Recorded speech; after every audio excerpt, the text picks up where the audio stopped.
Penguin Random House Audio presents The End of Alzheimer's Program, the first protocol to enhance cognition and reverse decline at any age, by Dale E. Bredesen, M.D. Read for you by Marc Cashman. Note to listeners, this program includes a downloadable PDF that contains illustrations, tables, lists, and food choice examples referenced in the book. This book is dedicated to Julie G. and the 3,000-plus members of APOE4.info who embrace the 21st century approach to health and are together offering hope to the more than 1 billion people at high risk for Alzheimer's disease worldwide. Forward. At every crossway on the road that leads to the future, each progressive spirit is opposed by 1,000 men assigned to guard the past. Maurice Maeterlinck.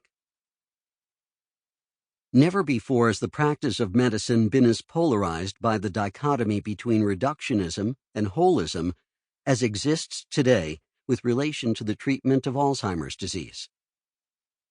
Reductionism, as it is applied to the practice of medicine, takes the position that in order to best understand a disease process and ultimately formulate and implement an appropriate therapeutic intervention, both the disease and the intervention need to be reduced to the simplest operative parts and mechanisms.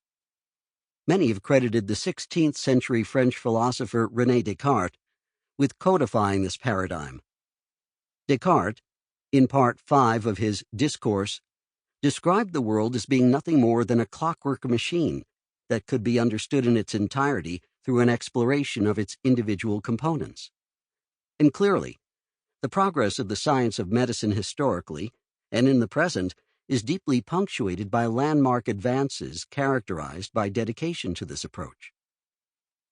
Whether we are speaking of Antony Philips von Leeuwenhoek, using a single-lensed microscope to discover animalcules, microbes, or the sequencing of the human genome, the underpinnings of Western medicine continue to honor the notion that looking deeper and deeper at constituent parts will ultimately provide a knowledge base that will reveal sought-after solutions to challenging disease processes. To be sure, microscopy led to an understanding of pathophysiology that directly resulted in wondrous advances leveraged for salubrious outcomes. But myopically engaging a philosophy centered on drilling down to unity in terms of parts and processes inevitably segues to sanctioning a therapy equally centered on the validation of the singular. Simply stated, embracing reductionism in medicine supports the ideology of monotherapy, the idea that the goal of modern medical research should be the development of single magic bullets that are designed and marketed to counter single diseases. As Harvard physician Dr. Andrew Ahn put it in a paper exploring the limits of reductionism in medicine, reductionism pervades the medical sciences and affects the way we diagnose, treat, and prevent diseases. While it has been responsible for tremendous successes in modern medicine, there are limits to reductionism, and an alternative explanation must be sought to complement it. As of this writing, no disease process highlights the limitations of a reductionist approach as it relates to therapy more than senile dementia of the Alzheimer's type. To be sure, the deep dive to unravel the etiology of this now epidemic disease has been underway for decades and underwritten by hundreds of millions of dollars. Applying a reductionist approach has indeed revealed fascinating mechanisms that are likely involved in what ultimately manifests as this disease that now affects 5.5 million Americans. But alas, no single or combination pharmaceutical therapy has any effect whatsoever on modifying the inexorable course of Alzheimer's disease. As a testament to the tenacity of the pharmaceutical industry, several drugs are marketed to Americans, and indeed globally, with the idea that they somehow treat Alzheimer's disease. But while these medicines may minimally affect Alzheimer's symptoms, again, they provide no benefit whatsoever with respect to actually improving the ultimate outcome. As Dr. Michael Schneider-Beery recently revealed in an editorial in the journal Neurology, despite great scientific efforts to find treatments for Alzheimer's disease, AD, only 5 medications are marketed, with limited beneficial effects on symptoms on a limited proportion of patients, without modification of the disease course. More recently, the concern for the lack of efficacy of these medications was overshadowed by a report appearing in the Journal of the American Medical Association revealing that not only do the commonly prescribed Alzheimer's drugs lack efficacy, but their utilization is actually associated with more rapid cognitive decline. In contradistinction to reductionism, holism places more value on exploring the forest as opposed to focusing on the single tree. To be sure, a holistic approach to health and disease absolutely embraces the discoveries of deep scientific pursuits, but the fundamental difference in comparison to reductionism is found when examining how science is utilized as it relates to actually treating a malady. Whereas reductionism looks for the one home run solution, holism considers any and all options available, if there's something positive to offer. As you will soon discover in the pages that follow, for the first time ever, a therapeutic intervention has been developed that successfully treats Alzheimer's disease. The protocol developed by Dr. Bredesen is by definition holistic. His program incorporates the discoveries of research across a multitude of disciplines that have bearing on Alzheimer's pathogenesis. Our most highly respected scientific research has clearly delineated the specific mechanisms whereby a vast array of seemingly unrelated processes contributes to the ultimate manifestation of this disease.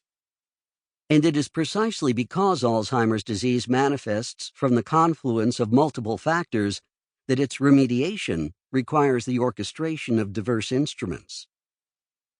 Although the source of the quote, "the definition of insanity is doing the same thing over and over again and expecting a different result," has been questioned, its relevance to the pursuit of a single drug approach to the treatment of Alzheimer's disease is unquestionable. Sanity now prevails with Dr. Bredesen's challenge to the status quo that may well bring an end to Alzheimer's disease. David Perlmutter, M.D., Naples, Florida, January 2019. Part 1. Alzheimer's. The Final Generation? Chapter 1. A New Kind of Vaccine. Knowing is not enough. We must apply. Being willing is not enough. We must do. Leonardo da Vinci. Alzheimer's disease should be, and shall be, a rare disease. Remember polio? Remember syphilis? Leprosy? These were all scourges at one time or another, and Alzheimer's disease shares features with all of them. How many people do you know who suffer from polio or syphilis or leprosy today? There was a time when the word polio struck fear into the hearts of many, including my mother. It was the 1950s. I was a preschooler, and people would, out of nowhere it seemed, rapidly become paralyzed. Some died, some lived with severe disabilities, and iron lungs proliferated. My mother explained to me that an expert had suggested that polio might be carried by flies, so I should try to avoid flies. Not an easy thing for a little kid, running around the playground and through the woods to do. Thankfully, polio turned out to be completely preventable by vaccine. Now, we need a vaccine to prevent Alzheimer's disease. However, the vaccine for 21st century diseases such as Alzheimer's looks quite different from the polio vaccine. It is not an injection, it is an unjection. It is a personalized program, derived from many inputs measuring all of your critical parameters, from genome to microbiome to metabolome to exposome, contributing to cognitive decline using a computer-based algorithm to identify the type of Alzheimer. Sample complete. Ready to continue?